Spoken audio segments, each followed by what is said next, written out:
फिर हमने देखा कि आयनिक बॉन्डिंग क्या होती है। फिर हमने देखा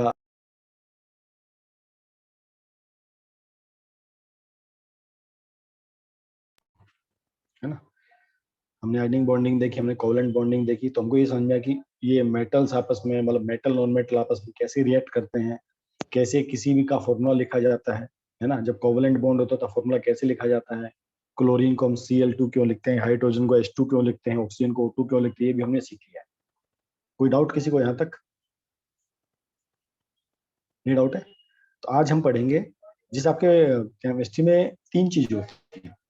केमिस्ट्री में होता है एक फिजिकल केमिस्ट्री, एक होता है ऑर्गेनिक केमिस्ट्री, और एक होता है इनऑर्गेनिक केमिस्ट्री। तो इस चैप्टर में एक्चुअली में आपकी तीनों है। मतलब इस चैप्टर में दो चीजें, एक आपका ऑर्गेनिक केमिस्ट्री है और एक आपका इनऑर्गेनिक केमिस्ट्री है। ऑर्गेनिक केमिस्ट्री,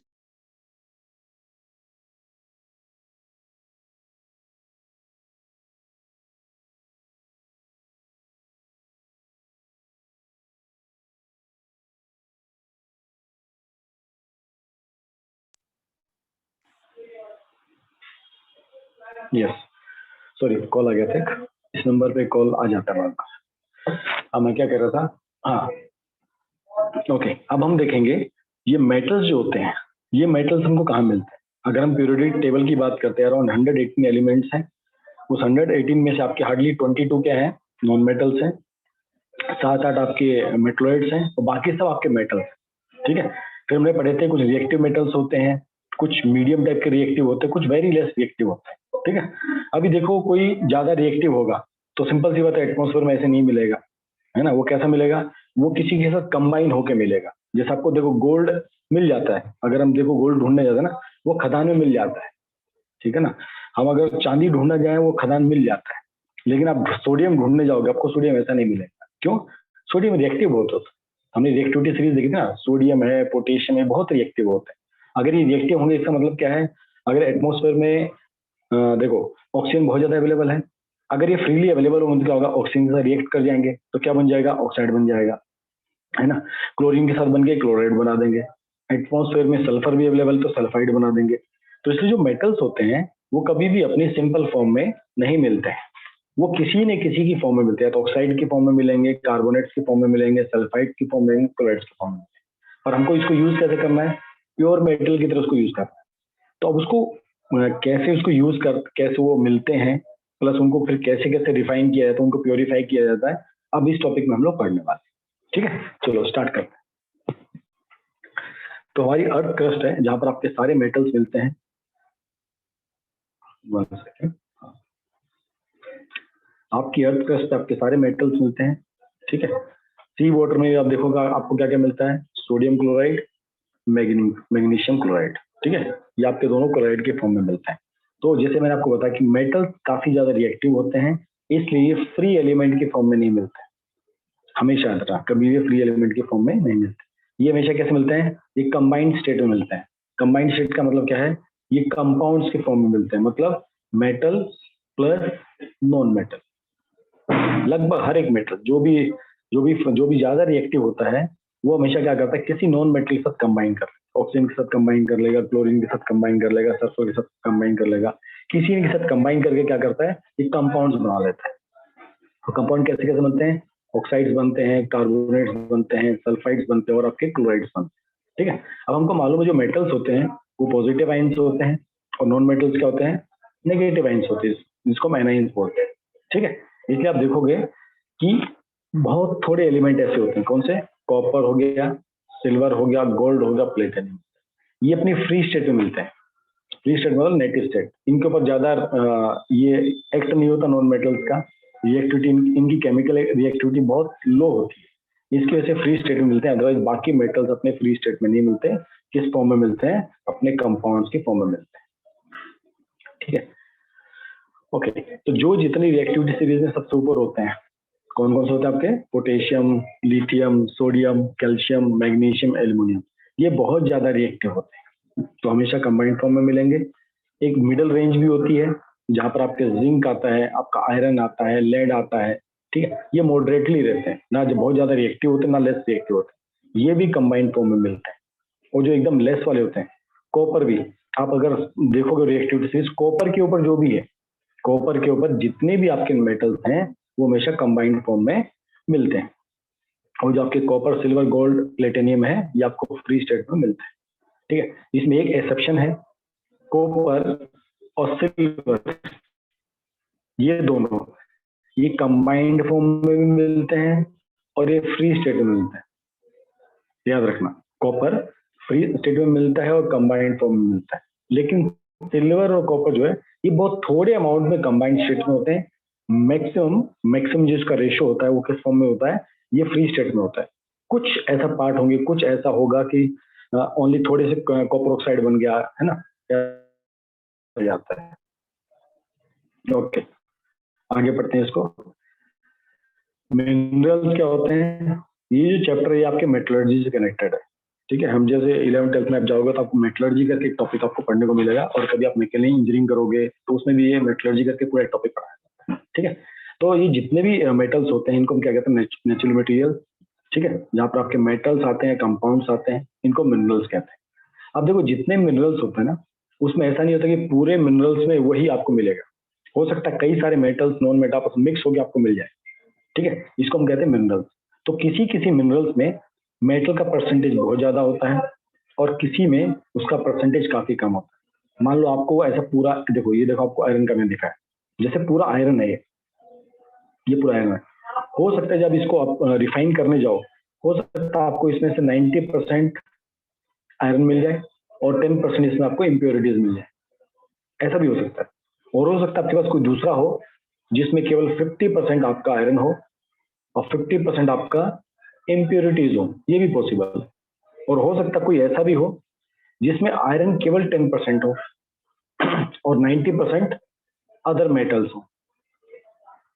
तो आपको अर्थ से जो भी मिनरल्स मिलते हैं, ठीक है, उसमें क्या हो सकता है, उसका परसेंटेज मेटल का किसी में ज्यादा भी हो सकता है, किसी में उसका परसेंटेज कम भी हो सकता है।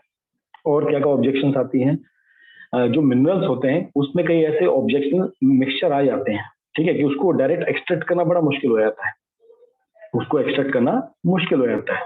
तो हम क्या करते हैं, हम उन्हीं से हम उन्हीं से मेटल्स निकालने की कोशिश करते हैं या रिफाइन करने की कोशिश करते हैं जहां पर उसका परसेंटेज ज्यादा होता है।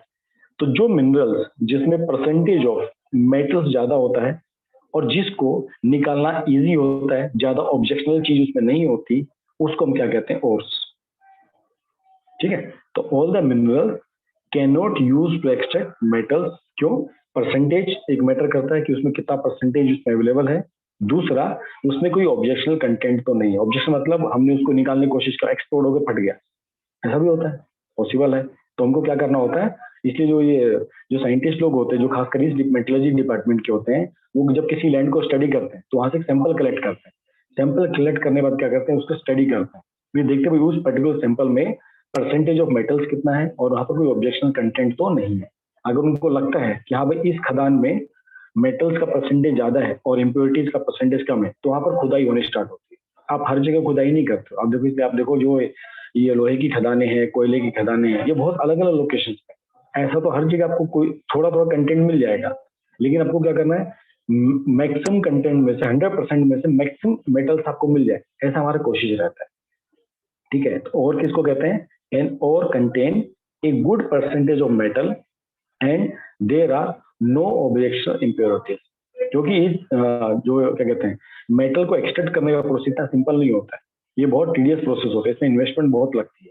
तो अब अगर आप हर एक मिनरल से आप अगर मेटल्स एक्सट्रैक्ट करने की कोशिश करो, इकोनॉमिकली कई बार फिजिबल नहीं होता है ना। अगर समझो एक पीस ये है जिसमें 90% आयरन है और एक पीस ये है जिसमें 10% आयरन है, तो समझदारी किसमें है, मैं इसके ऊपर वर्किंग करूं, मैं इसके ऊपर ज्यादा वर्किंग नहीं करूं। हाँ, जब ये खत्म हो जाए तो मैं इस तरफ बढ़ूं जहां पर 50%। जब ये भी खत्म हो जाए, जब मुझे फिर भी चाहिए, तब मैं इसकी तरफ लास्ट स्टेज में हूं। तो इकोनॉमिकली भी हमको सेटअप देखना बहुत जरूरी होता है। ठीक है, यहाँ यहाँ तक किसी को डाउट है तो आप लोग पूछ सकते हो। Any doubt till here?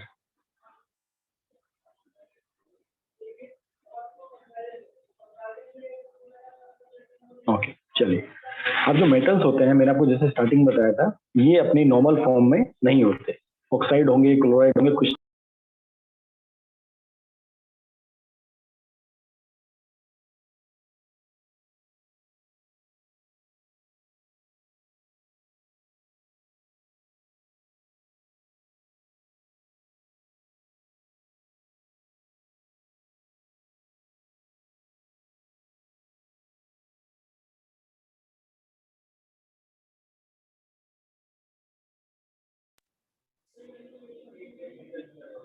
Yes yes, ठीक है।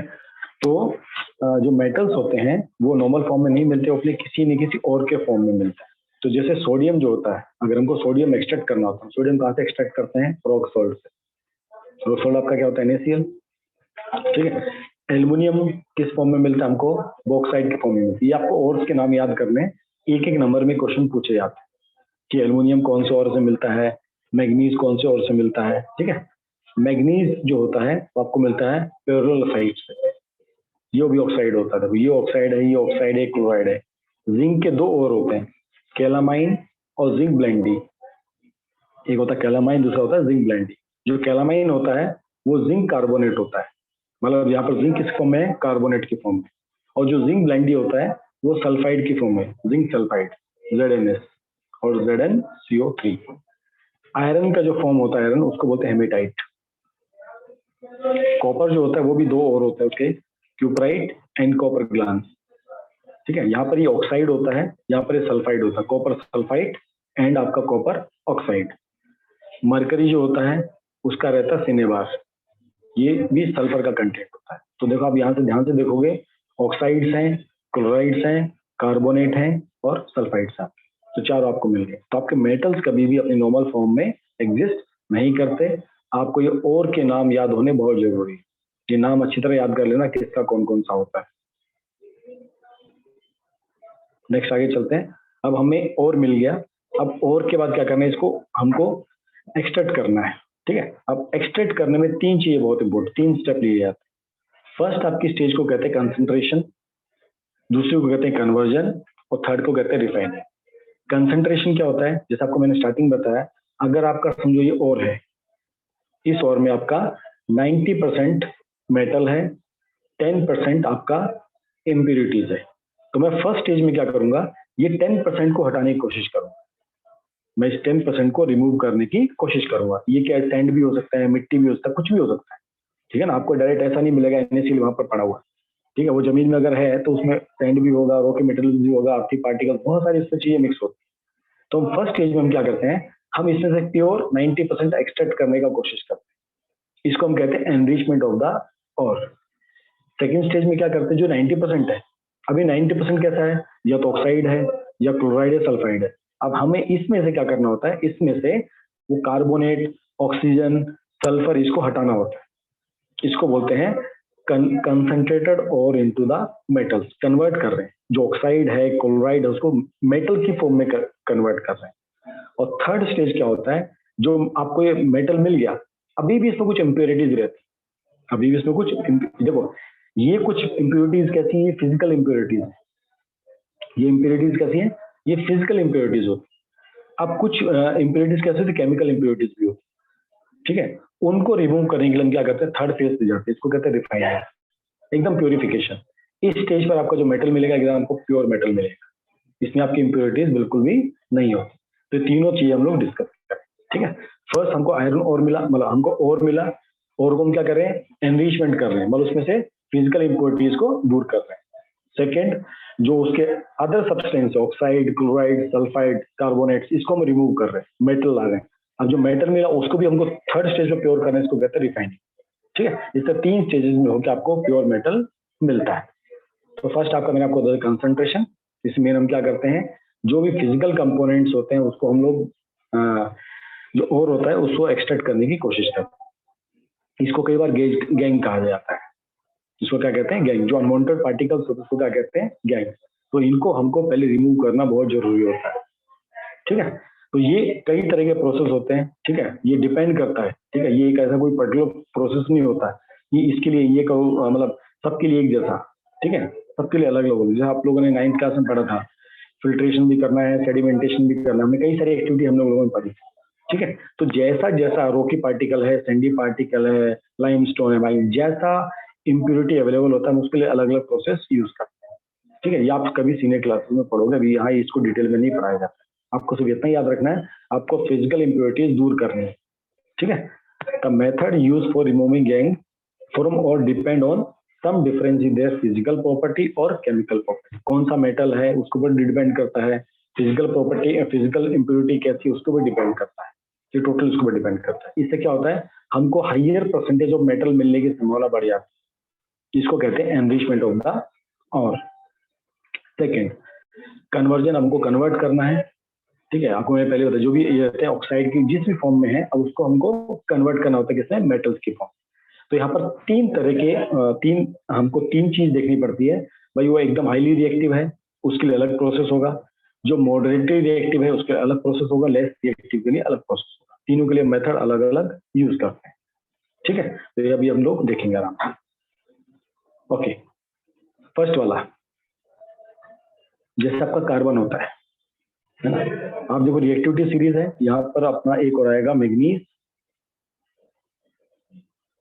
और यहाँ पर आपका आएगा कार्बन। कार्बन भी आपका, यहाँ पर कार्बन जब अपनी रिएक्टिव सीरीज थी, potassium, sodium, calcium, magnesium, aluminium, manganese, carbon. Carbon non metal था, फिर भी यहाँ रखना है, बताऊंगा क्यों, ठीक है।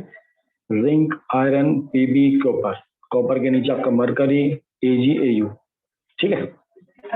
यहाँ से देखते चलते हैं। Okay, please note that carbon is a non metal, आपको मैंने बता दिया। It is more reactive than zinc. It can be placed just about Z in the reactivity series. इसलिए मैंने यहाँ पर कार्बन लिख दिया। कार्बन का यूज अभी आएगा, बताऊंगा क्यों, ठीक है।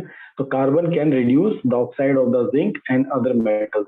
जो हमने रिडक्शन प्रोसेस पढ़ा है, रिडक्शन क्या करता है, एक को दूसरे में डिस्प्लेसमेंट रिएक्शन है ना। अगर ज्यादा रिएक्टिव हो क्या करेगा, दूसरे को रिप्लेस कर देगा। तो यहाँ पर कार्बन बहुत एक्टिव रोल प्ले करने वाला है इस, ठीक है। और आपका ये भी एसएन भी आपका पीबी के ऊपर रहता है। टिन वाला जो होता है ना, वो लेड के ऊपर रहता है। यहाँ पर समथिंग यहाँ पर आपका आ जाएगा एसएन, जिसको हम बोलते हैं लेड टिन, कैंडियम जिसको बोलते हैं। ओके, तो ये रिएक्टिविटी सीरीज आपको याद है। इन तीनों के लिए प्रोसेस अलग होता है। किसके लिए, sodium, potassium, calcium, magnesium, aluminium. इन तीन के लिए प्रोसेस अलग होता है। इसको रिडक्शन किया जाता है कार्बन के साथ में, और इनको सिर्फ हीटिंग करना पड़ता है, और इसको तो कुछ नहीं करने की जरूरत। तो ऐसा आपने पूरे मेटल्स को रिएक्टिव सीरीज में डिवाइड कर लिया। जो मोस्ट रिएक्टिव होते हैं उनको हम कैसे करते हैं, इलेक्ट्रोलाइसिस करते हैं। सेकंड वाले को रिडक्शन किया जाता है, थर्ड वाले को हीटिंग किया जाता है, फोर्थ वाले को कुछ नहीं किया जाता। तो मेटल्स के ऊपर डिपेंड करता है कौन सा मेटल कैसा है, उसके लिए हम कौन सी प्रोसेस यूज करेंगे। तो फर्स्ट आपका टॉपिक है extraction of highly reactive metal. तो जितने भी आपके हाईली रिएक्टिव मेटल्स होते हैं, ये इनके ऑक्साइड्स बड़े स्टेबल होते हैं, ठीक है। इनके ऑक्साइड्स बड़े स्टेबल होते हैं। क्यों, जैसे नाइट्रोजन और आपका ऑक्सीजन का, ये NaCl का, अब इस Na और Cl की बड़ी अच्छी बॉन्डिंग होती है। इनको ऐसे प्यार से नहीं हिलाया जा सकता, इनकी बॉन्डिंग बड़ी स्ट्रांग होती है, ठीक है। तो इसमें आप इसको रिड्यूस भी नहीं कर सकते हो। क्यों भाई, सबसे रिएक्टिव तो यही है ना। अब इससे रिएक्टिव कोई मेटल होगा तभी तो उसको डिस्प्लेस करेगा, और इससे रिएक्टिव तो आपको मिलेगा नहीं पोटेशियम सोडियम से। तो इसके इनको रिड्यूस करना बड़ा मुश्किल है। इनका हीटिंग टेम्परेचर बहुत बड़ा ज्यादा होता है, तो उसके थ्रू ही इम्पॉसिबल होता है, ठीक है। तो ये बहुत ज्यादा स्टेबल होते हैं, ठीक है। और इनकी एफिनिटी बहुत ज्यादा होती है किसके लिए, ऑक्सीजन के लिए। जैसे नाइट्रोजन है, जो सोडियम है, वो ऑक्सीजन के साथ ज्यादा फ्रेंडली है कम्पेयर टू कार्बन। अब देखो ये भी नॉन मेटल है, ये भी नॉन मेटल है, पर इस सोडियम की इसके साथ दोस्ती अच्छी, इसके इतनी दोस्ती अच्छी नहीं है, इसलिए इनको रिड्यूस करना भी बड़ा मुश्किल होता है। इसलिए carbon is unable to remove oxygen from these metals oxide and can not convert them into metals. तो भाई क्या किया जाना चाहिए, अगर मेटल के साथ नहीं कर पा रहा है, अगर ये रिडक्शन नहीं कर पा तो क्या करना चाहिए, हम इसमें करते हैं इलेक्ट्रोलाइसिस, ठीक है। तो highly reactive metals are extracted by the electrolytic reduction of their molten chloride और ऑक्साइड्स, ठीक है। तो आपके जो भी हाईली रिएक्टिव मेटल्स होते हैं, या तो इनके क्लोराइड्स होंगे या ऑक्साइड्स होंगे, इनको हमको मोल्टन फॉर्म में चेंज करना होता है। इनको हीट करके, मतलब इनको सॉलिड फॉर्म में आप नहीं कर सकते, आपको क्या करना पड़ेगा, इनको मोल्टन स्टेट में लाना पड़ेगा, आपको इनको गर्म करना पड़ेगा। गर्म करने के बाद आप इसमें से करंट पास कर, हम क्या करेंगे, इसमें से करंट पास करेंगे। इस प्रोसेस को क्या कहते हैं, इलेक्ट्रोलाइसिस। अब इलेक्ट्रोलाइसिस में क्या होता है, देखो अभी हमने क्या पढ़ा था, कैटाइन ये पॉजिटिव आइन होते हैं, ठीक है, और एनाइंस आपके नेगेटिव आइंस होते हैं। तो जब इलेक्ट्रोलाइसिस करते हैं, वहां पर दो होते हैं इलेक्ट्रोड्स, एक होता है पॉजिटिव इलेक्ट्रोड, एक होता है नेगेटिव इलेक्ट्रोड। तो during electrolysis the negatively charge electrode, उसको कहते हैं कैथोड। अब कई बार इसमें कंफ्यूजन होता है, यहाँ पर देखो केटोन, केटोन जो है वो पॉजिटिव है, और यहाँ पर कैथोड क्या है, नेगेटिव है। कैथोड कैटोन एक जैसा ना, CAT। तो कैथोड नेगेटिवली चार्ज होता है और एनोड आपका पॉजिटिवली चार्ज होता है। अब कैथोड अगर नेगेटिव चार्ज है तो ये क्या काम करता है, ये पावरफुल रेड्यूसिंग एजेंट की तरह काम करता है। रेड्यूसिंग एजेंट क्या करता है, ये इलेक्ट्रॉन सप्लाई करता है। किसको इलेक्ट्रॉन सप्लाई करता है, इन आयंस को इलेक्ट्रॉन सप्लाई करता है। देखो आपका मेटल था, आपका सोडियम था, ये आपका सोडियम क्या है, एटम है। इसने क्या किया, इसने अपना एक इलेक्ट्रॉन दे दिया, तो क्या बन गया था, Na प्लस आइन बन गया था। ये प्लस आइन क्या बताता है, इसने अपना इलेक्ट्रॉन दे दिया। अब इलेक्ट्रोलाइसिस में क्या किया जाता है, भाई इसके पास एक आइन और मिल जाए, इसको अगर कहीं से मैं एक इलेक्ट्रॉन दे दूं, ये वापस से क्या बन जाएगा, Na मेटल बन जाएगा, है ना। मतलब ये देखो NaCl, ये कैसे बना था, जब सोडियम ने अपना एक इलेक्ट्रॉन क्लोरीन को दे दिया था, ये था सोडियम का एक ज्यादा था, उसने किसको दे दिया, क्लोरीन को दे दिया। क्लोरीन के पास एक था, उसने सोडियम से ले लिया, उसको एक चाहिए था।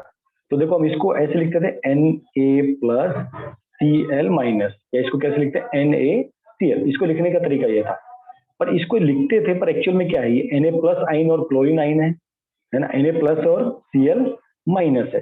इसका मतलब ये जो NaCl है, इसमें सोडियम आयन की फॉर्म में, पॉजिटिव आयन की फॉर्म में, और क्लोरीन एनाइंस की फॉर्म में।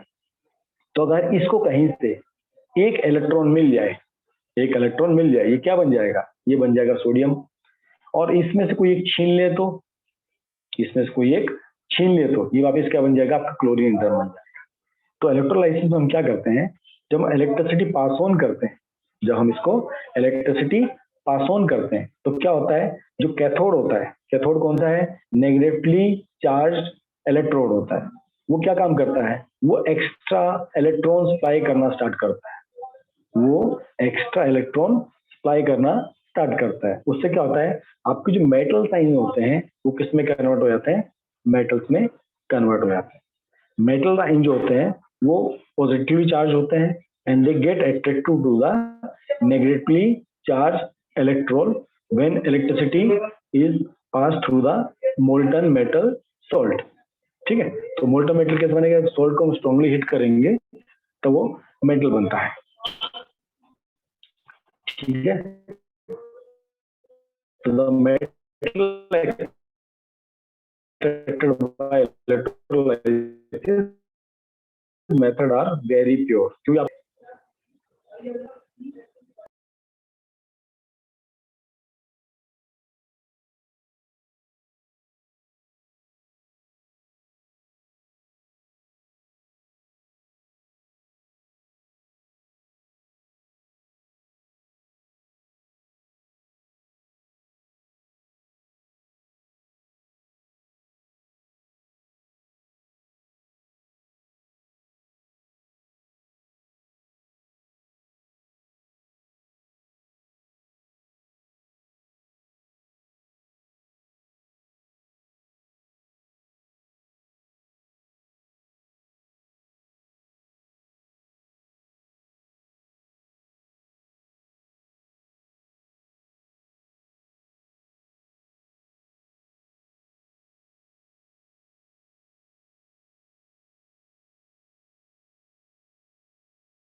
सॉरी बच्चों, कोई आ गए थे गेस्ट। यस, हाँ जी, यहाँ तो कोई डाउट किसी को,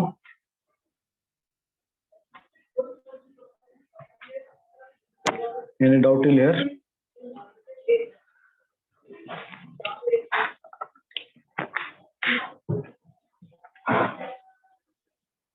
ओके चलिए, तो देखो सेम यहाँ पर वही है, मैंने molten metal chloride is electrolyzed by passing electrical current. The pure metal is produced at cathode and chlorine gas is formed at anode, जो पॉजिटिव इलेक्ट्रोड होता है। आप लोगों ने इलेक्ट्रोलाइसिस का सेटअप देखा ही है, है ना। सेटअप देखो यहाँ पर ऐसा रहता है, नीचे पड़ेंगे, एक जगह मैंने बनाया था इसका, ये रहा का मोल्टन। इसको मान लो ये क्या है, मोल्टन आपका Na+Cl है, ये आपका कैथोड है, ये आपका एनोड है। तो जब आप इलेक्ट्रिसिटी सप्लाई करते हो तो ये जो आपका होता है, ये आपका बन जाता है प्योर मेटल Na, और यहाँ पर आपका क्लोरीन गैस आप एक्सट्रैक्ट कर सकते हो। ये सिंपल आपका प्रोसेस होता है। तो ये हम किसके लिए यूज कर सकते हैं, जो हाईली रिएक्टिव मेटल्स होते हैं ये उन्हीं के लिए यूज होता है, हमेशा याद रखें। और यहाँ पर आपको जो मेटल मिलेंगे ना एकदम प्योर फॉर्म में मिलेंगे, यहाँ पर कोई इम्प्योरिटीज आपको नहीं मिलेगी। क्योंकि क्या होता है, पूरी जो बाकी इम्प्योरिटीज होती है ना, वो मोल्टन सॉल्ट होता है ना, मोल्टन सॉल्ट NaCl, ये इसी में बच जाती है। यहाँ पर आपको प्योर मेटल मिलेगा यहाँ। तो इसके थ्रू आप क्या करेगा, आपका पोटेशियम हो चाहे सोडियम हो, कैल्शियम, मैग्नीशियम, आप इसी प्रोसेस से एक्सट्रैक्ट कर सकते हो। इसमें आप ध्यान दोगे तो एल्यूमिनियम के आपको मेनली ऑक्साइड मिलते हैं, और बाकी आपके क्या होते हैं, क्लोराइड्स होते हैं। ये आपको सेकंड सेटअप इसका दिखाएगा। फॉर्मूला कैसा रहता है, NaCl, इलेक्ट्रोलाइसिस करेंगे Na metal plus chlorine gas, ठीक है।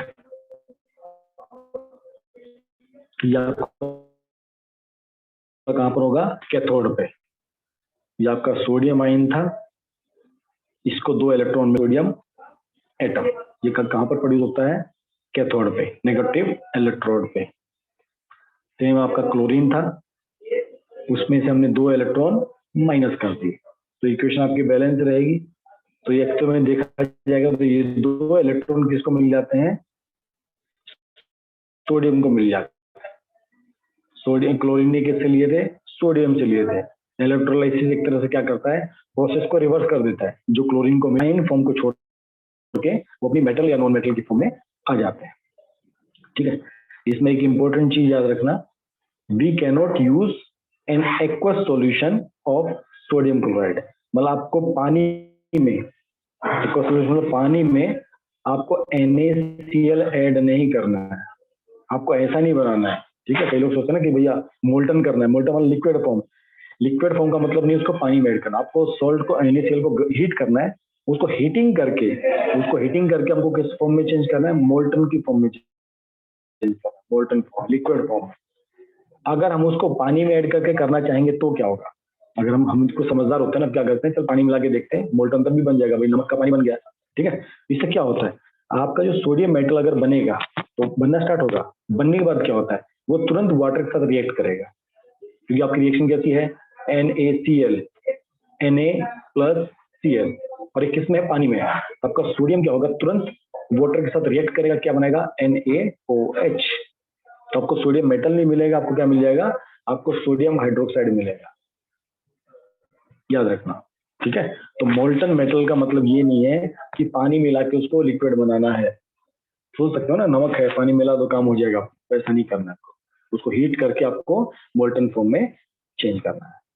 इसी तरह आप एल्यूमिनियम को भी एक्सट्रैक्ट कर सकते हो, ये आपका एल्यूमिनियम ऑक्साइड होगा, ऊपर क्लोराइड था, ये आपका क्या है, एल्यूमिनियम ऑक्साइड। तो जब आपने इसको इलेक्ट्रोलाइसिस किया, क्या हुआ, आपके एल्यूमिनियम को 3 इलेक्ट्रॉन्स मिल गए, कहाँ से मिले, यहाँ से मिले, ऑक्सीजन से। तो ये क्या बन गया, आपका एल्यूमिनियम मेटल, और यहाँ पर आपका ऑक्साइड आयन था, आपकी क्या बन गई, ऑक्सीजन गैस बन। तो आप इस तरह ऑक्सीजन गैस भी आप बना सकते हो, देखा जाए तो। देखो ये आपका ऑक्साइड का और था, इसको हम क्या कहते थे, बॉक्साइड। ये ऐसा दिखता था स्टार्टिंग में, ठीक है। ये इसका फॉर्मूला था Al2O3.2H2, ठीक है। बाद में इसको जो प्यूरिफाई करके एल्यूमिनियम ऑक्साइड बनाया, तो ऐसे व्हाइट कलर का पाउडर बन गया। ये आपको जमीन से मिलता है, अर्थ से। बाद में ये बन जाता है एल्यूमिनियम ऑक्साइड, बाद में इसको इलेक्ट्रोलाइसिस टैंक में डाला जाता है, बाद में आपको ऐसा एल्यूमिनियम मेटल मिल जाता है। तो कई तरह की प्रोसेस से गुजर के आपको क्या मिलता है, एल्यूमिनियम मेटल क्लियरली मिल जाता है, ठीक है। तो सिंपल सी बात याद रखना, जो ज्यादा रिएक्टिव मेटल्स होते हैं, अगर उसको हमको प्योर मेटल्स चाहिए, हमको सिंपल क्या करना पड़ता है, आपको उसको इलेक्ट्रोलाइसिस करना है। इलेक्ट्रोलाइसिस क्या करता है, कैथोड उनको इलेक्ट्रॉन देता है, जब उनको इलेक्ट्रॉन मिल जाते हैं, आयंस की एक्सचेंज होता है, आयंस मेटल बन जाते हैं, और आपका जो दूसरा काउंटर पार्ट होता है, दूसरा सॉल्ट होता है, उसको अपने इलेक्ट्रॉन देने पड़ते हैं। वो जैसे अपने इलेक्ट्रॉन देता है वो नॉन मेटल में कन्वर्ट हो जाता है। ये आपके हाईली रिएक्टिव मेटल के साथ ऐसे आपको करना होता है। ठीक है, नेक्स्ट एक्सट्रैक्शन ऑफ मॉडर्नली रिएक्टिव। अब जो थोड़े ज्यादा रिएक्टिव नहीं होते ना तो कम रिएक्टिव होते, ठीक है, उनके लिए क्या करना होता है? तो आपके जिंक है, आयरन है, टिन है, लेड, ये मिडिल रेंज में आते हैं। ठीक है, तो these are extracted by the reduction of their oxide with carbon, aluminium, sodium, calcium. अब देखो जिंक के ऊपर सब क्या है, मोर रिएक्टिव है। ठीक है, अभी देखो सिंपल सी बात है, जैसे आपका ZNO है। ठीक है, अगर मैं इसके साथ में क्या कर दूं, इसको मैं दे दूं तो सोडियम। सोडियम मेटल क्या करेगा, सिंपल कार्बन दे दिया, कार्बन क्या करेगा, कार्बन सीधा सीधा CO2 बना देगा, है ना। कार्बन सीधा सीधा क्या करेगा, CO2 बना देगा। आप लोगों को क्या मिल जाएगा, Zn मिल जाएगा। इसको कहते हैं रिडक्शन रिएक्शन। तो जितने मॉडुलेटरी रिएक्टिव मेटल्स होते हैं वो क्या करते हैं, वो कार्बन के साथ या एल्युमिनियम के साथ, सोडियम के साथ, कैल्शियम के साथ रिएक्ट करते हैं। तो क्या होता है, उनके ऑक्साइड, कुछ उनके जो मेटल्स होते हैं कुछ ना कुछ ऑक्साइड बना लेते हैं और हमको प्योर मेटल मिल जाता है। अब इसको पढ़ते हैं। It is easier to obtain metal from their oxide than carbonate और सल्फाइड, ये चीज याद रखना। ठीक है, जैसे ऑक्साइड्स होंगे उनको रिडक्शन करना इजी होता है। क्यों रिडक्शन करना इजी होता है, अगर ऑक्सीजन होगी साथ में क्लोरीन मिल जाए, मतलब सॉरी कार्बन मिल जाए, तो डायरेक्ट क्या बन जाता है आपका CO2, ज्यादा हार्मफुल गैस नहीं होता, है ना। तो उसको रिडक्शन करना इजी होता है एज कंपेयर टू कार्बोनेट हो, जैसे जिंक कार्बोनेट है ZnCl2, इसके मुकाबले इसको रिड्यूस करना इजी होता है। ठीक है ना, ऑक्साइड के मुकाबले ऑक्साइड को रिड्यूस करना इजी होता है एज कंपेयर टू कार्बोनेट हो या सल्फेट हो। तो जिंक का सल्फेट हो या जिंक का कार्बोनेट हो, किसी के भी हो, उनको करना इजी।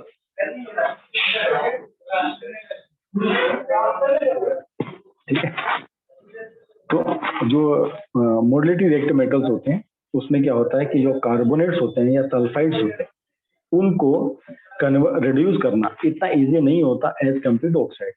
तो हम क्या करते हैं, उसके लिए इजी तरीका होता है। उसके लिए इजी तरीका क्या होता है, जो कार्बोनेट्स होते हैं या जो सल्फाइड्स होते हैं उसको हम सबसे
वन सेकेंड रुको।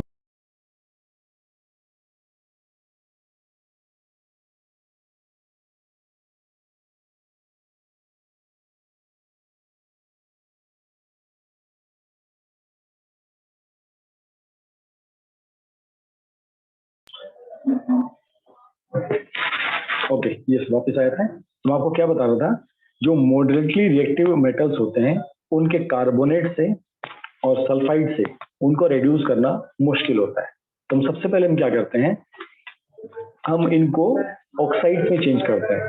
किसको ऑक्साइड में चेंज करते हैं, कार्बोनेट्स को, सल्फाइड को। हम क्या करते हैं, पहले ZnCl2 को कन्वर्ट करेंगे इसमें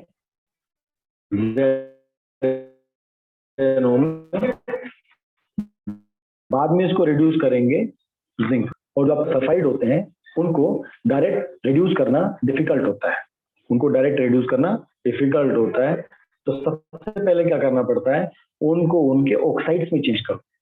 उनको उस ऑक्साइड में आप चेंज कर दोगे तो क्या होगा, उसके बाद उनको रिड्यूस करना बहुत इजी हो जाता है। तो ये 2 प्रोसेस होती है इसमें, ठीक है। दोनों प्रोसेस का नाम है कैल्सिनेशन या रोस्टिंग, ठीक है। जो आपके कार्बोनेट और होते हैं, ये जो आपके सल्फाइड और होते हैं, हमको इसको कन्वर्ट करना है, किसमें कन्वर्ट करना है, मेटल ऑक्साइड में कन्वर्ट करना है। इन 2 प्रोसेस को कहते हैं कैल्सिनेशन या रोस्टिंग, ठीक है। अब कैल्सिनेशन किसको बोलते हैं, तो कार्बोनेट और जो होता है, जब कार्बोनेट और को ऑक्साइड में चेंज करते हैं, इस प्रोसेस को कहते हैं कैल्सिनेशन। और जो सल्फाइड और होता है उसको हम किससे कन्वर्ट करते हैं, रोस्टिंग से। तो C for carbonate, C for calcination, ठीक है। एस फॉर सल्फाइड, और रोस्टिंग में एस आपका आ जाता है, ठीक है ना। तो कार्बोनेट और को हमको किस में कन्वर्ट करना, ऑक्साइड में, तो प्रोसेस का नाम क्या है, कैल्सिनेशन। और सल्फाइड और को अगर आपको कन्वर्ट करना ऑक्साइड में, इसको हम कहते हैं रोस्टिंग, ठीक है। अब कैल्सिनेशन प्रोसेस क्या होता है, कैल्सिनेशन प्रोसेस में क्या करते हैं, जो आपका कार्बोनेट और होता है इसको हम स्ट्रांगली हीट करते हैं, बट उसमें एब्सेंस ऑफ एयर में, ठीक है। जैसे हमने उसमें पढ़ा था ना, रेस्पिरेशन रिएक्शन में, एरोबिक रिएक्शन और एनरोबिक रिएक्शन में। एरोबिक रिएक्शन में क्या था, आपका प्रेजेंस ऑफ एयर था, एनरोबिक रिएक्शन में एब्सेंस ऑफ एयर होता है। तो सेम वैसे ही कैल्सिनेशन में जो कार्बोनेट और है उसको हम हीट करते हैं पर एब्सेंस ऑफ एयर में। उससे क्या होता है, ये कार्बोनेट आपका मेटल ऑक्साइड में चेंज हो जाता है। रिएक्शन कैसे होती है, ZnCl2 ZnCO2, ये आपका क्या है, जिंक कार्बोनेट, हमने इसको हीट किया in absence of air, in absence of air, ये किस में कन्वर्ट हो गया, ZnO प्लस CO2 गैस। ये फर्स्ट फेज, इसको बोलते हैं कैल्सिनेशन। कार्बोनेट और is converted into zinc oxide या oxide heated in the absence of the air, ठीक है। सेकेंड होता है रोस्टिंग। रोस्टिंग में हम क्या करते हैं, हम सल्फाइड और को हीट करते हैं, स्ट्रांगली हीटिंग तो करते हैं, बट यहाँ पर प्रेजेंस ऑफ एयर होता है। उस केस में एब्सेंस ऑफ एयर होता है, इस केस में प्रेजेंस ऑफ एयर होता है। दोनों में बस इतना ही डिफरेंस होता है, उसमें कार्बोनेट और होता है, इसमें सल्फाइड और होता है। तो जब जिंक सल्फाइड को in presence of air heat करते हो, रोस्ट करते हो, है ना, रोस्टिंग करते हो ना आप लोग, तो उससे क्या बन जाता है, zinc oxide plus sulphur dioxide.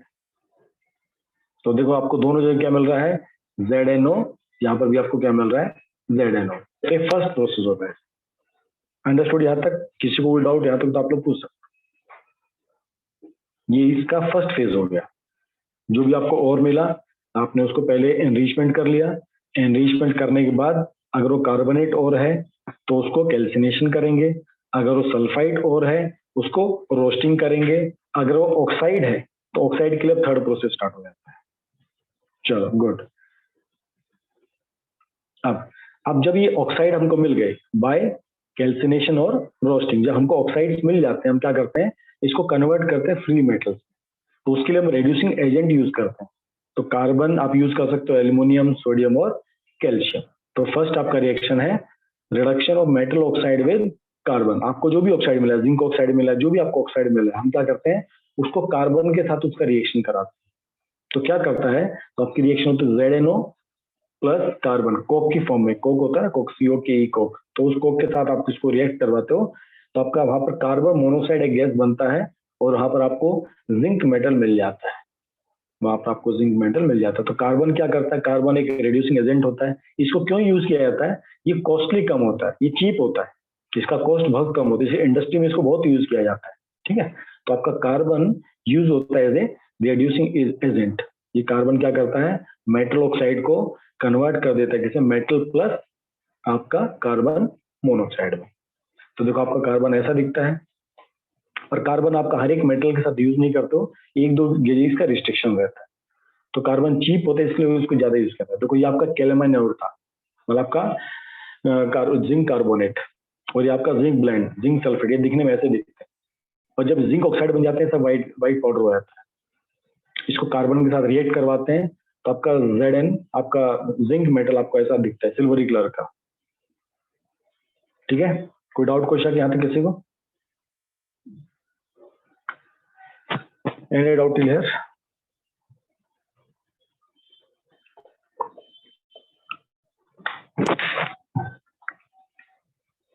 आपका सेम ऐसे आयरन मेटल होता है, आयरन मेटल, इसका ऑक्साइड क्या है, हेमेटाइट।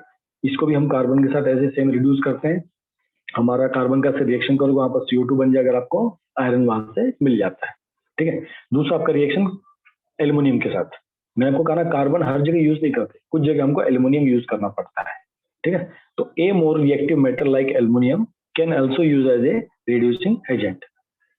ठीक है, aluminium used as reducing agent in those cases where metal oxide is comparatively more reactive than zinc. हम कहाँ पर यूज करते हैं, अगर मेटल जिंक से ज्यादा रिएक्टिव हो तब हम उसको यूज कर सकते हैं। दूसरा, जहां पर कार्बन हमको सेटिस्फैक्टरी प्रमोशन नहीं दे रहा हो, अगर कार्बन हमने यूज किया है और इतना अच्छा गुड क्वालिटी का अगर मेटल नहीं मिल रहा है तो हम क्या करते हैं, तो कार्बन की जगह हम लोग एल्युमिनियम को यूज करते हैं। नॉर्मल कार्बन यूज किया जाता है, चीप होता है, सस्ता होता है, बट कई बार इतना अच्छा परफॉर्म नहीं मिलता, उतना अच्छा मेटल क्वालिटी हमको नहीं मिलता, तो हम क्या करते हैं उसकी जगह एल्युमिनियम को यूज करते हैं।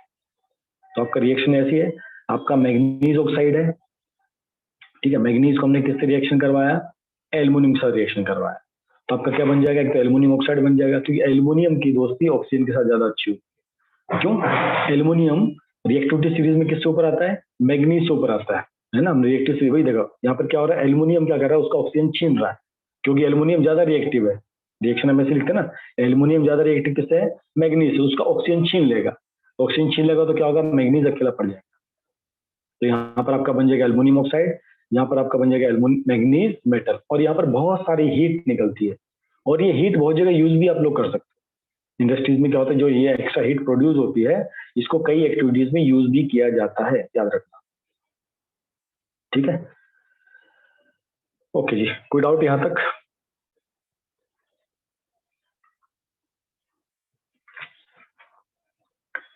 फिर आपका है थर्माइट रिएक्शन, इसको पढ़ लेते हैं एक बार। तो मैंने कहा जैसे इंडस्ट्रीज में यूज करते हैं, इंडस्ट्री में कहाँ यूज होता है, आपको पढ़ने को मौका मिलेगा। The reduction of metal oxide to form metal by using aluminium powder as a reducing agent is known as, इसको इस रिएक्शन को हम क्या कहते हैं, थर्माइट रिएक्शन कहते हैं। इसको थर्माइट रिएक्शन क्यों कहते हैं, यहाँ पर बहुत ज्यादा हीट निकलती है, थर्मल, ये थर्माइट वर्ड कहाँ से आता है, ये थर्मल वर्ड से आता है। थर्मल मतलब बहुत सारा हीट निकलता है, इस हीट को आप यूज करते हो। ठीक है, इस हीट को आप कैसे यूज करते हो, जैसे आपने आयरन को, जो आपका आयरन ऑक्साइड था, आप इसको रिड्यूस कर रहे हो, है ना, आप क्या कर रहे हो, इसको रिड्यूस कर रहे हो, किसके साथ, एल्युमिनियम के साथ। तो क्या करेगा, एल्युमिनियम क्या बनेगा, एल्युमिनियम ऑक्साइड बनाएगा, यस, आपको मेटल मिलेगा, आयरन। अब जो मेटल मिलता है ना, इस हीट की वजह से, जो जो हीट है, इस हीट की वजह से ये आयरन आपको सॉलिड फॉर्म में नहीं मिलता, ये किस फॉर्म में मिलेगा, आपको मोल्टन स्टेट में मिलेगा, लिक्विड फॉर्म में मिलेगा। आप देखो, समझो आपको कहीं पर वेल्डिंग करनी है, आपको कहीं अगर कोई ब्रोकन पीस है, आपका रेलवे वाला पार्ट, आपको कुछ वेल्डिंग करनी है, तो क्या होता है, आप इस मोल्टन आयरन को उसमें वेल्डिंग के लिए आप इसको यूज करते हैं, और इस प्रोसेस को कहते हैं एल्यूमिनोथर्मी या थर्माइट वेल्डिंग। एक तरह से वेल्डिंग का फॉर्म होगा। आपने क्या किया, आपका आयरन ओर था, आपने इसमें एल्यूमिनियम पाउडर मिक्स किया, जैसे आप एल्यूमिनियम पाउडर मिक्स करोगे एल्यूमिनियम ऑक्साइड बनेगा, और जो आयरन होता है वो मेल्ट हो जाता है, मेल्ट होके वो वहां से बहुत सारी हीट निकलती है। इस हीट की वजह से क्या होता है, आपका आयरन मोल्टन फॉर्म में रहता है, और इसको आप एज ए वेल्डिंग यूज कर सकते हो। तो इस टाइप की वेल्डिंग को हम क्या कहते हैं, थर्माइट वेल्डिंग। इसको अच्छी तरह नोट करके रखना, 2-3 नंबर में क्वेश्चन पूछा जाएगा कि थर्माइट वेल्डिंग क्या होता है। ठीक है, क्लियर यहाँ तक।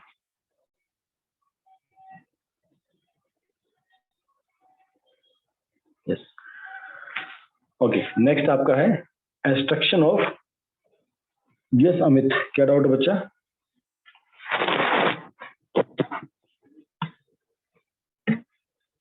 अमित पूछो, क्या डाउट है, सर यू प्लीज रिपीट। क्या रिपीट करना बताओ, थर्माइट वेल्डिंग। ओके, मैंने आपको ये बताया, जैसे आपका ये है, ये आयरन का और है हेमेटाइट। ठीक है, अब आपने क्या किया, आपने इसको एल्युमिनियम के साथ आपका रिएक्शन कराया, ये आपका आयरन और है, आपको यहाँ से आयरन एक्सट्रैक्ट करना है, आपने इसके साथ क्या किया, एल्युमिनियम के साथ रिएक्शन कराया। अब एल्युमिनियम रिएक्टिविटी सीरीज में आयरन से ऊपर आता है, तो क्या करेगा, उसका ये छीन लेगा, क्या छीन लेगा, ऑक्सीजन छीन लेगा, तो क्या बनेगा, Al2O3 प्लस आपका आयरन बनेगा। अब क्या होता है, इस रिएक्शन में बहुत सारी हीट निकलती है, इस हीट की वजह से क्या होता है, ये जो आयरन होता है ये मोल्टन फॉर्म में मिलता है, लिक्विड फॉर्म में मिलेगा, ठीक है। ये मोल्टन फॉर्म में मोल्टन फॉर्म में मिलता है। अब ये मोल्टन फॉर्म में है तो समझो अगर आपको वेल्डिंग करनी है, कोई आयरन पार्ट है, जैसे आप रेलवे ब्रिजेस बनाते हो, अगर समझो एक गैप है, इस गैप में अगर आप इस मेटल को डाल दोगे तो क्या होगा, ये गैप फिल हो जाएगा ऐसा। हम वेल्डिंग ऐसी करते हैं, वेल्डिंग क्या होता है, एक पार्ट को दूसरे पार्ट से ज्वाइन करना। तो उसको आप हीट तो करते ही करते हो, देखो कभी आप फैब्रिकेशन शॉप में जाओ, वहां पर जो वेल्डिंग होती है, वेल्डिंग कैसे होती है, एक तो हीट होती है और दूसरा वो जो रोड होती है, वेल्डिंग रोड, वो रिड्यूस होती जाती है और अपना मेटल उस वेल्ड के अंदर छोड़ देती है। तो यहाँ पर जो आयरन होता है मोल्टन फॉर्म में होता है, वो इस गैप में जाके भर जाता है, तो इसको कहते हैं थर्माइट वेल्डिंग। अभी क्लियर आपको?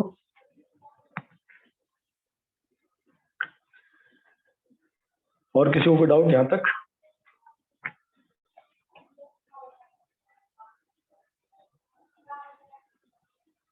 यस, चलो आगे चले सर। तो हमने पढ़ लिए मोर रिएक्टिव मेटल्स, उसके बाद हमने पढ़ लिया मॉडरेट रिएक्टिव मेटल। अब थर्ड वाले हैं less reactive metals. Less reactive में आपके आगे मरकरी, आपके आगे कॉपर, ठीक है। आप देखो एकदम इसमें लास्ट में आपके आते थे सिल्वर भी आपका आता है, गोल्ड भी आता है, ठीक है। अब मरकरी कॉपर में क्या होता है कि ये भी अपने आयन फॉर्म में मिलते हैं, ठीक है। अब कॉपर में दो मिलते थे अपने को, कॉपर ऑक्साइड और कॉपर सल्फाइड, यहाँ पर भी दो और थे। मरकरी का क्या था, सिनेबार, ठीक है। अब ये देखो कैसे प्रोड्यूस होता है। जो लेस रिएक्टिव मेटल्स होते हैं इसमें सिंपल एक ही काम करना होता है, इनको सिर्फ हीट करना होता है। इनको आपको क्या करना होता है, सिंपल आपको इनको हीट करना होता है।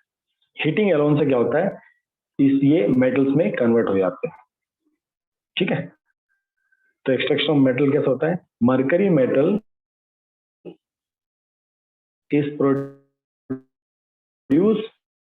फ्रॉम सल्फाइड, और इसका नाम क्या था, सिनेबार, ठीक है। क्या किया हमने, इसको रोस्टिंग किया। प्रोसेस वही है ना, पहले पहले रोस्टिंग। अगर आपके सल्फाइड और है या आपके करना है, आपको रोस्टिंग करना है, तो यहाँ पर आपका जो सिनेबर और है ये किस फॉर्म में होता है, H2S, HGS sorry, HGS, hydrogen mercury sulphide, ठीक है। सल्फाइड की फॉर्म में तो क्या करेंगे, रोस्टिंग करेंगे। रोस्टिंग करने से क्या होगा, ये ऑक्साइड में चेंज हो जाएगा। किस में चेंज हो जाएगा, ऑक्साइड में चेंज होगा, और यहाँ से आपके सल्फर डाइऑक्साइड गैस निकल जाएगी। अब ये जो ऑक्साइड बचा है, अब ये ऑक्साइड बचा है, हम इसको और हीट करते चले गए। हम इसको यहाँ तक तो हमने हीट किया था, हमने इसको यहाँ तक तो हीट किया था, हम इसको फिर और हीटिंग करते जा रहे हैं, करते जा रहे हैं, कहाँ तक, 300 डिग्री सेंटीग्रेड तक। उसके बाद क्या होगा, ये मेटल बन जाएगा और ऑक्सीजन गैस बाहर निकल जाती है। आप उसको हीट करते जाते तो क्या होता है, आपका मरकरी मेटल वहां से निकल जाता है। मरकरी हमेशा किस फॉर्म में रहता है, लिक्विड फॉर्म में रहता है, ठीक है। तो mercury metal is produce by reduction of mercury oxide by heat alone. आपको सिर्फ हीट करते जाना है, ठीक है। आपका सिंबल क्या था, HGS था, आप हीट करते गए तो सबसे पहले क्या होगा, ये कन्वर्ट हो जाएगा HGO में, फिर हीट करते जाओ, फिर किस में कन्वर्ट हो जाएगा, सब मरकरी में, और किस फॉर्म में होगा, मोल्टन फॉर्म में, लिक्विड फॉर्म में।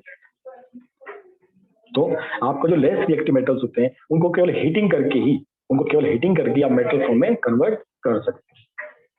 सेम ऐसे आपका कॉपर ऑक्साइड का है, कॉपर सल्फेट है, कॉपर सल्फाइड है, ठीक है। तो एक्सट्रैक्शन ऑफ कॉपर, तो copper is less reactive metal which is quite low in the reactivity series. तो copper metal can be extracted just by heating it sulphide on the sulphide, और जो इसका होता है C2S, इसको आप हीट करोगे, हीट करने से क्या होता है, ये कॉपर सल्फाइड किस में कन्वर्ट हो जाएगा, आपका कॉपर ऑक्साइड में कन्वर्ट हो जाएगा। यहाँ पर भी हम क्या कर रहे हैं, रोस्टिंग कर रहे हैं, क्योंकि क्या है, सल्फाइड है, सल्फाइड मतलब रोस्टिंग, और कार्बोनेट मतलब कैल्सिनेशन, ठीक है। तो यहाँ भी आपकी SO2 गैस निकलेगी।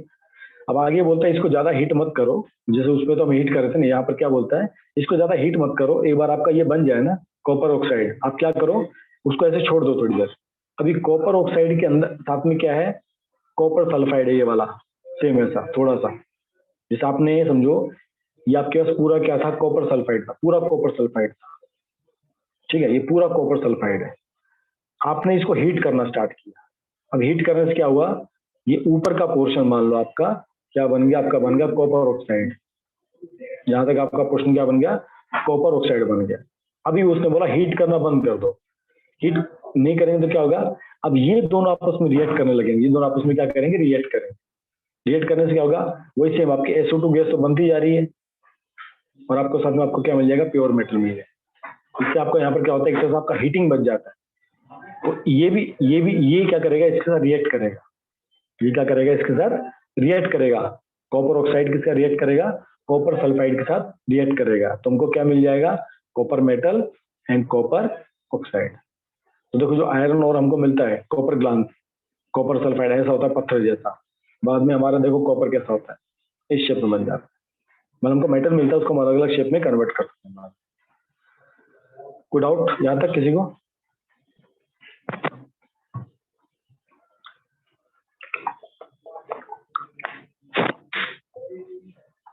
Any doubt? चलो गुड। अभी हमने क्या पढ़ लिया, हमने पढ़ा मिनरल्स थे, उसमें कुछ और थे। अब और 3 टाइप के थे, reactive, moderate reactive, less reactive. जो हाईली रिएक्टिव थे उनको हमने इलेक्ट्रोलाइसिस किया, जो मॉडरेटली रिएक्टिव थे उनको हमने क्या किया, उनको हमने ऑक्साइड में चेंज किया था, है ना, और उनको हमने रिड्यूस किया था, उनको रिडक्शन करना होता था। जो मॉडरेट एकदम लो रिएक्टिव वाले थे उसको हमने क्या किया था, हीट किया, और हीट करने से मेटल में चेंज हो गया। फिर हमने पढ़ा कार्बोनेट और को क्या करते हैं, कैल्सिनेशन प्रोसेस के थ्रू उसको हीट करते हैं ताकि ऑक्साइड बन जाए। कैल्सिनेशन में ऑक्सीजन नहीं चाहिए होती। जो सल्फाइड और होते हैं उसमें क्या होता है, सल्फाइड के साथ हम क्या करते हैं, उसको हीट करते हैं प्रेजेंस ऑफ एयर में, तो वो भी ऑक्साइड में चेंज होता है। जब ऑक्साइड में चेंज हो जाता है, इनको फिर से हम और हीट करते जाते हैं तो क्या बन जाते हैं, लोग मेटल्स बन जाते हैं। अब ये जो मेटल मिलते हैं ना, जो एकदम हाईली रिएक्टिव मेटल्स होते हैं उसमें तो एकदम प्योर आपको मिल जाते हैं। ठीक है, आपके जो फर्स्ट स्टेज वाले थे एकदम, आपका सोडियम है, पोटेशियम है, मैग्नीशियम है, ये क्या होते हैं, ये जिसको हम इलेक्ट्रोलाइसिस से हम कन्वर्ट करते हैं, जिसको हम इलेक्ट्रोलाइसिस प्रोसेस के थ्रू करते हैं ना, वो मेटल्स तो हमको एकदम प्योर फॉर्म में मिलते हैं। लेकिन जो मिडिल रेंज वाले होते हैं या लोअर एक्टिविटी वाले होते हैं, उनको हम ऑक्साइड से कन्वर्ट कर रहे हैं, किसी को कार्बोनेट से कन्वर्ट कर रहे हैं, किसी को सल्फाइड से कन्वर्ट कर रहे हैं, वो क्या होता है, इतने प्योर मेटल नहीं होते, वो थोड़ी उनमें इम्प्योरिटीज अभी भी रहती है। तो क्या करना पड़ता है, उनको और फाइन करना पड़ता है, उनको और रिफाइन करना पड़ता है। तो रिफाइनिंग प्रोसेस को हम 4 स्टेज बोलते हैं।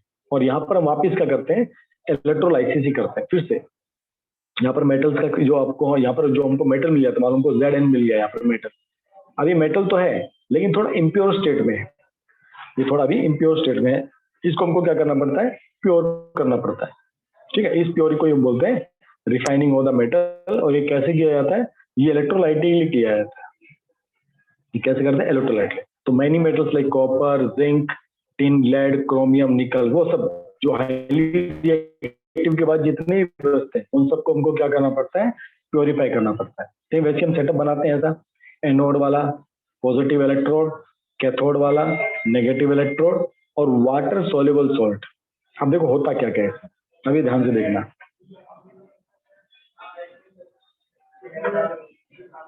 अभी हम किसको कर रहे हैं, कैल्शियम कॉपर वाले को कर रहे हैं। ठीक है, कॉपर वाले को। अभी देखो इसमें ए thick block of impure metal is made anode. ये जो आप मोटा देख रहे हो, देखो इसका विड्थ और इसके विड्थ में डिफरेंस है ना, डिफरेंस है। ये ज्यादा थिक है, ठीक है, मतलब ये क्या है, इम्प्योर है। जो आपने भी आपको ऑक्साइड से मिला है, आपका इम्प्योर है, ये बहुत मोटा है। ठीक है, अब क्या करते हैं, और यहाँ पर ये जो लिक्विड होता है, ये लिक्विड भी आपका किसका होगा, कॉपर सल्फाइड का होगा। ये लिक्विड आपका 2+ आइन, और इसको ऐसे लिख सकते हैं, इस लिक्विड को आराम से लिख सकते हैं, है ना। अब इसका मतलब क्या हो गया, ये कॉपर है, ये कॉपर का थिक रॉड है। ठीक है, अभी देखो क्या करना होता है। अब जब हम इसमें से इलेक्ट्रिसिटी पास ऑन करते हैं, जब इसमें से हम इलेक्ट्रिसिटी पास ऑन करते हैं तो क्या होता है, ये जो इम्प्योर मेटल होता है ना, इसमें से कॉपर आयन निकलता है। इसमें से क्या होता है, कॉपर आयन निकल के इसमें मिक्स हो जाता है, इस लिक्विड में मिक्स हो जाता है। इसमें क्या करेगा, निकलेगा और इसमें मिक्स हो जाएगा। प्योर मेटल क्या करेगा, इसके साथ जुड़ जाता है, कॉपर ऑक्साइड के साथ। और जो यहाँ पर जो इस पानी में ये जो आपका लिक्विड है CaSO4, इसमें से यहाँ पर कुछ मेटल यहाँ पर डिपॉजिट होने लग जाता है। यहाँ से आपका कॉपर निकला, इस लिक्विड मिल गया, और यहाँ से इसमें डिपॉजिट हो जाता है। अब जो इम्प्योरिटीज होती है वो यहाँ नीचे बच जाती है। जैसे आप चाय को जब छानने की कोशिश करते हो तो छलनी क्या काम करती है, छलनी ऊपर चाय पत्ती छोड़ देती है, नीचे क्या चला जाता है, पानी चले आता है। अब ये नीचे कौन सा आपका कॉपर सल्फेट है। तो यहाँ से जब आप इलेक्ट्रिसिटी पास ऑन करते हो, जब आप इलेक्ट्रिसिटी पास ऑन करते हो, on passing electrical current, impure metal dissolve from the anode. इसमें से क्या होता है, आपका जो कॉपर मेटल है ये डिजोल्व होना स्टार्ट होता है, डिजोल्व होता है, और किसमें मिल जाके मिल जाता है, जो नीचे सॉल्यूशन है इलेक्ट्रोलाइट, यहाँ से आपका कॉपर निकलेगा, ये कॉपर आयन यहाँ से निकलेगा और किस में ऐड हो जाता है, CuSO4 में ऐड हो जाता है। ठीक है, और क्या होता है, pure metal from the electrolyte solution deposited on the cathode, और यहाँ से कैथोड के ऊपर डिपॉजिट। तो अब जब रिएक्शन खत्म होगा ना, ये बन जाएगा ऐसा मोटा, और ये बन जाएगा आपका एकदम पतला, इम्प्योरिटीज का पुतला हो जाएगा।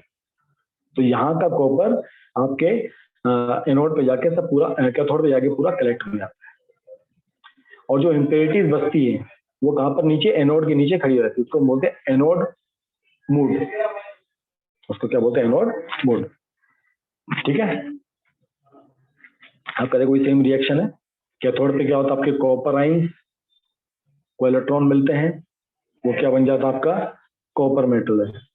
Sir why don't we do electrolyte with this in starting.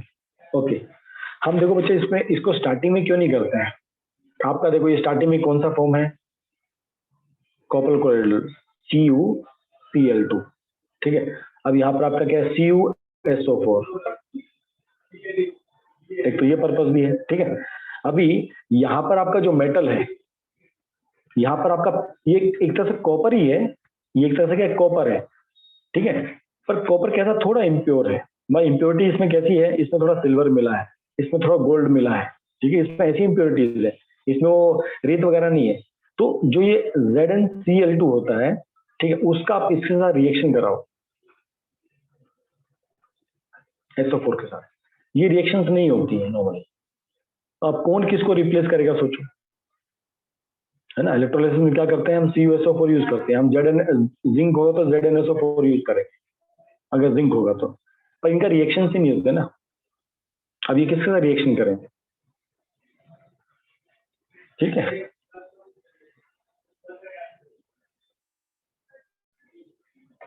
ठीक है प्रार्थना, ओके। ये तो वैसी बड़ी बड़ी आपकी ये छोटा डायग्राम है, पर ये बड़ा आपका इंडस्ट्री का है, ये बड़ी बड़ी आपकी कॉपर ट्यूब्स है, इससे बड़ी बड़ी ट्यूब्स निकल के आती हैं आप। तो इसमें क्या होता है इलेक्ट्रोलाइसिस में, it refine the metal concern, जो भी इसमें इम्प्योरिटीज होती है सब निकल जाती हैं। इन इम्प्योरिटीज में भी कुछ वैल्यूएबल मेटल्स होते हैं, गोल्ड सिल्वर वगैरह, जो एज ए इम्प्योरिटी प्रेजेंट होते हैं, उनको बाद में आप रिकवर कर सकते हैं। तो जो एनोड मड है उसमें आप इसको निकाल सकते हो।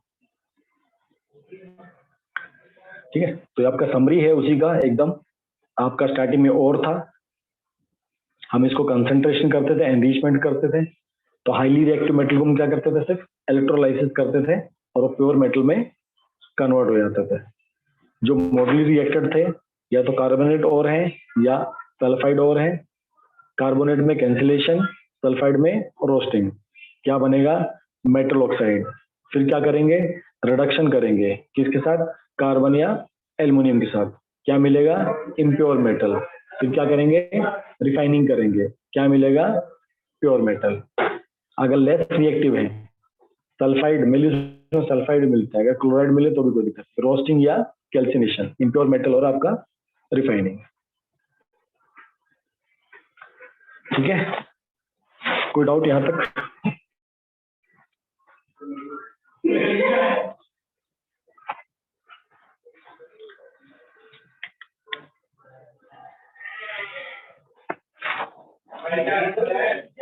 ओके, चलिए अभी आपका लास्ट टॉपिक बचा इसमें, कोरोजन, जो बहुत इजी टॉपिक है, और अपना लास्ट बचा है एलॉयस। तो इसको आई थिंक हम कल कंटिन्यू करें, चलेगा या इसको आज ही पढ़ना है?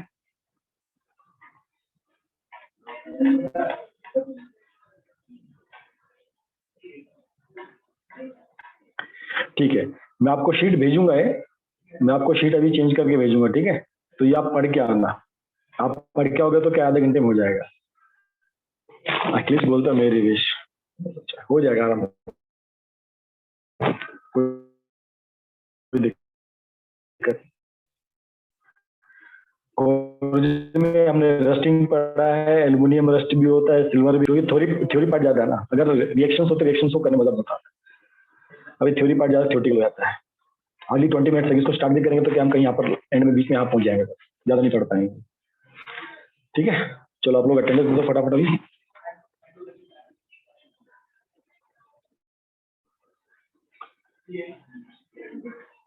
Please give attendance.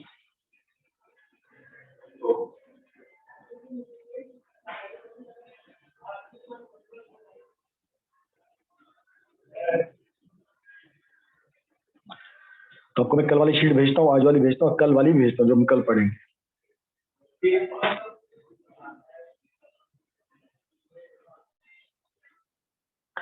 Sir offline start हो गई है, हाँ 12th क्लास को बुलाया मैंने ऑफलाइन के लिए, तो उनके आ जाए 10-12 बच्चे उस बैच में। मैं आप लोगों से पूछ